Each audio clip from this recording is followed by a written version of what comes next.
Hello, hello. Check 1, 2. I'm getting a pretty nice signal.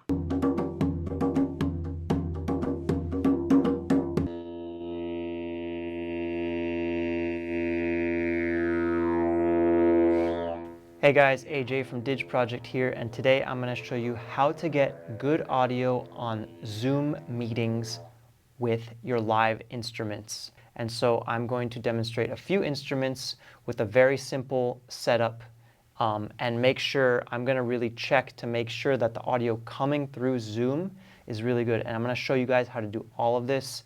It's pretty inexpensive to do. Now, a lot of people want to just try to do it in the box, meaning with the mic and software that's just in your computer. And that's going to be very hard to do because there's a lot of limitations.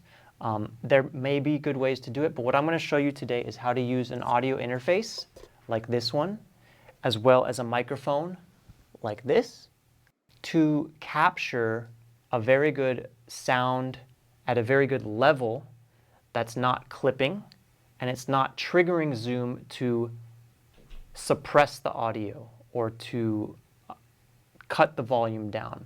I've been on many Zoom meetings where someone starts playing a drum to sing a song and accompany themselves with a drum, or play a rattle, and the whole sound just gets lost because Zoom has some automatic limiters, which are sound suppression tools, because they think the AI of these tools thinks that what you're playing is actually an air conditioner or a hum that needs to be canceled. And that's not the case because you're playing music. So there's a few very basic things to do. So the first thing we're going to do is we're going to get our interface plugged in. We are going to hook up our mic to it, and we are going to run an audio test. So this is a Focusrite Scarlett interface. This is a 2i4. They make one called a Scarlett Solo. If you just need one mic, it's $100. It's really not a huge investment to save you tons of hours of frustration. A 2-channel one like this might run anywhere from $110 refurbished, I just saw online, to about $200 or $250. So this is not only for Zoom, but you can also use this for recording into DAWs like Logic, Ableton, etc. So it's a very good investment if you are going to be making sound and putting it through a computer in a number of ways. So the great thing about the Focusrite interface, at least the small ones that they make, is that they are plug and play, meaning all you have to do is plug in the USB cable and plug it into your computer. This is a USB 2.0 jack, and you can keep the camera right there. I'm going to plug in the cable right there. This does not need any other power supply. It's powered totally off USB. It's called power over USB. So, and the other great thing is that when you plug it in, your computer doesn't need to download any specific drivers. It should be able to detect it right away. So I'm using a MacBook Pro 2021, even though this is 2024. I'm showing you that it can work. If your computer doesn't have the new USB-C jacks, you can also get a cable that goes from this type of USB to the rectangular USB-A connector. All right, so I got it into Zoom. Now I'm going to go onto my Zoom settings. Go up here to Zoom Workplace, go to Settings, and then you're going to click on Audio, and then right here is where your microphone input is. And this is really important. So we're going to come over to Audio, and we are going to go to our Scarlett. Now, right now you should be seeing an input level when there's a microphone. Well, there's no microphone plugged in yet. So let's come down here. I already wired up the mic, and I'm going to plug it in right here, right in the front. Plug it in. And then you have one knob which affects this microphone, which is the gain knob. And as you can see, I'm already getting a little bit of a signal here. And as I turn it up, you're going to see the signal go louder and louder as I talk louder and louder. And let's go up to the microphone and do a test up there. And I'm going to actually watch my audio meters while I'm doing this. Hello, hello. Check 1, 2. I'm getting a pretty nice signal. So whenever you see this text layover which says that the audio is coming from the Zoom meeting recording, this is the actual audio that Zoom recorded to the cloud. I downloaded the file later and then mixed it into this video. So you are hearing the audio exactly how someone on the receiving end of Zoom would hear it. Now, one other important Zoom setting is that I'm going to come down here to where it says audio profile, because there's a couple different options, but when you're using an audio interface, even though this doesn't necessarily make any sense, the best setting I've found is background noise suppression low. If you're on medium or high, it will start cutting you out. If you're on auto, it will, I don't even know what's going to happen. And original sound for musicians, I've experienced that it does work better if you're doing everything in the box, meaning without external gear like an audio interface. But if you're using an audio interface, definitely use background noise suppression low. Do not use original sound for musicians. I've tried it and it's caused a lot of headaches. So that's our audio. Now, one thing I really like to do is to leave my audio meters visible, and just feature request for Zoom, it would be amazing if we had an audio meter right here or somewhere on top that could show us our input level. That way we'd know if we're getting a good signal, if we're clipping or not. A visual meter in the Zoom window for sound makers like us would be very helpful. But anyways, you see I'm leaving it in the window. And now what I'm going to do is I am going to test it out. Now, why I put the mic here is because I'm going to have an array of instruments. And I'm not going to go through the hassle of doing a close-up mic on every single instrument. I just want to get a general field, a general capture of what is happening here. Now, this type of microphone, which some call a pencil condenser mic, is ideal for this because it has kind of like a parachute capture pattern. Well, they call it cardioid in the microphone science world, but it's basically going like this. And it's probably even capturing sound from back here too. But everything that I'm recording into Zoom right now, all the sound that I'm sending through Zoom is coming only through this one mic. Now, since this interface has two inputs, I could put a second mic. I could put a close-up mic for my mouth if I wanted, but I'm not going to do that now. So you see how I put the microphone up high over my whole setting when I'm using a lot of instruments, but you have another option, which is to close mic your instruments. And especially if you're going to use more than one mic, this could be a great option. Say you sing and play guitar and you want to put two mics or a mic on your mouth and a line in out of your guitar, that's totally an option. Mic placement is a huge science. Audio engineering has covered that a lot, and you can look into mic placement. But what I showed you here in this example is just a general mic the room setup where you're not going to get the absolute best quality of any one instrument, but your overall sound will be pretty good. And like I said, this one knob here, your gain knob, that's going to give you the control over how much of each mic to send into your mix. Since we're only doing one mic, I'm not going to mix too much here, but if I had a second one, I would definitely adjust these two gain knobs.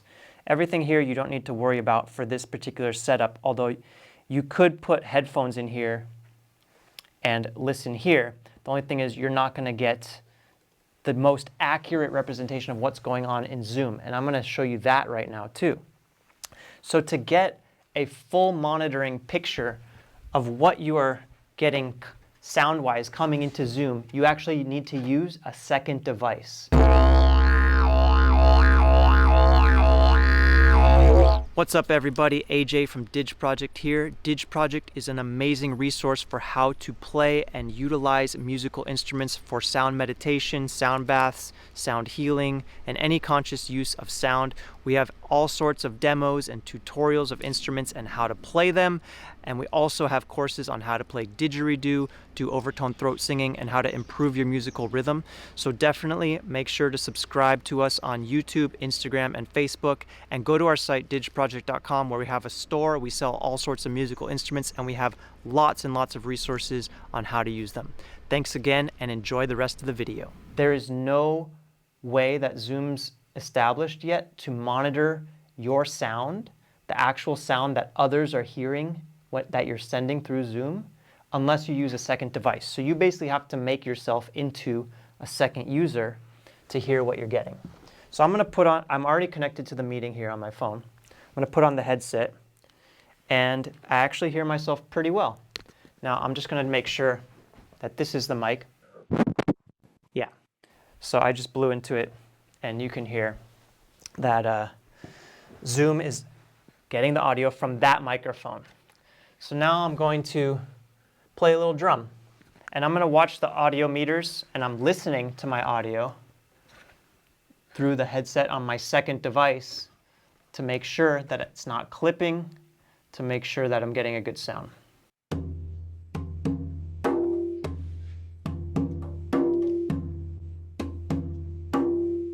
Now there's a little delay, so I'm going to take the headset off, but I don't see clipping.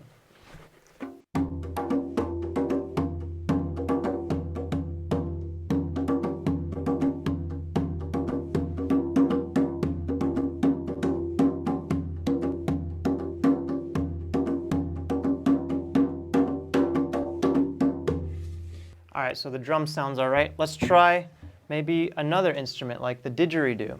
I'm gonna, again, monitor my own audio. There's a little bit of a delay, but at least I can check to make sure that I'm getting sound, even if I just check at the beginning when I reach my full volume.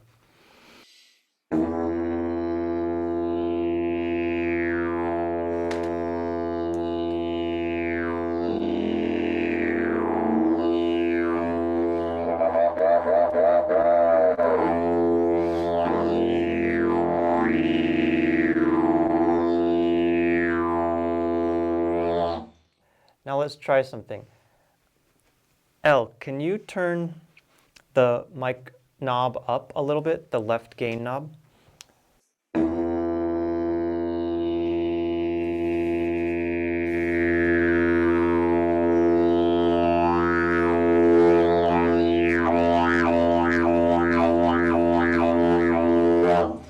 So I noticed it was noticeably louder on Zoom.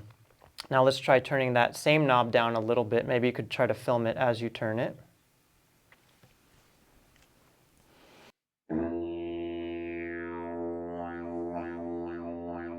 That definitely looks too quiet, and it sounds too quiet in my headset. So you want to get the meter so it's at least 50%. If you're in the 50 to 70% range, that's probably your target. So try to match the gain, L, to the 50 to 70% range.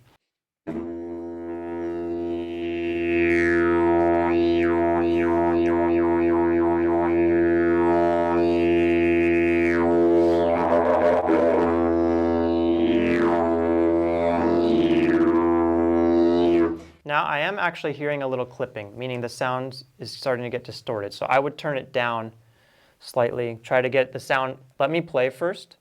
Try to film the knob as you're turning it, and then try to get it down to 50%. And what I mean by 50% is that the meter is coming from the left up to the midpoint.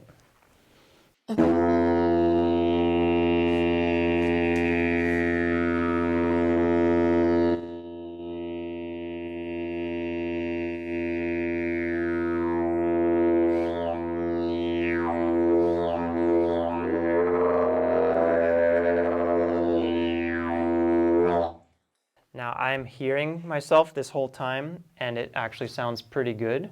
So I think that we've pretty much accomplished what we wanted. Another thing I wanted to show you guys is that you can actually test your audio interface without needing to be connected to a Zoom meeting. And that's just by going to the test mic button, which I'll show you right here. But this will only let you test about a 2 or 3 second clip and then play it back to you.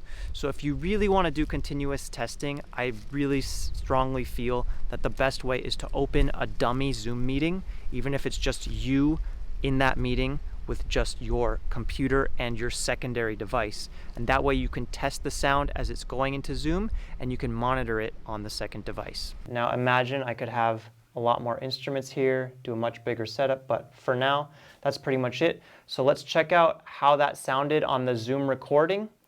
And thanks, guys. We will see you in the next one. We got a lot of great tutorials here through Didge Project, so make sure to check us out. We sell a lot of instruments, didgeridoos, crystal bowls, sound healing instruments, and a lot of other great things. All right, y'all. Take care. Take care. Peace. Hello, hello. Check 1, 2. I'm getting a pretty nice signal.